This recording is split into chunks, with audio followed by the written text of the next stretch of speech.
2026-এর election আসছে, আর তোমার কি মনে হয় যে সংবাদ মাধ্যম বা সাংবাদিকের ইনফ্লুয়েন্স কতটা কাজ করে এবং গুরুত্বপূর্ণ?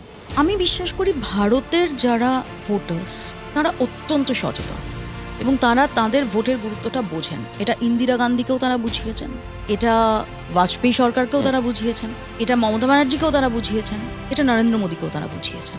তোমার মনে থাকবে এবার যখন ইলেকশন হচ্ছে, জেনারেল ইলেকশন, এবং যখন প্রায় অপোজিশন বলে কিছু নেই এবং বিজেপি যেখানে 400 পার বলছে এবং মোটামুটিভাবে কারোর সাথে আলোচনা করলেই তারা বলছে যে আরামসে 350। তো ভারতের জনগণ চান আমি যাই বলি তুমি যাই বলো, বিরাট পণ্ডিতরা বোদ্ধারা যাই বলুক না কেন, ভারতের জনগণ জানেন যে আমাকে কি করতে হবে। তারা মনে করলেন যে না, আমরা নরেন্দ্র মোদীরই প্রধানমন্ত্রী হয়ে আসা উচিত, কিন্তু ব্রেকটাও থাকা উচিত। শক্তিশালী বিরোধী।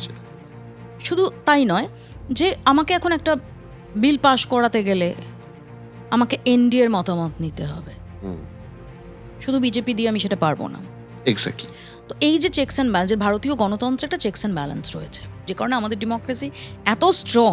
আমাদের চারপাশে যদি দেখি অন্য দেশ আর আমাদের দেশ, আমাদের ডেমোক্রেসি এত স্ট্রং।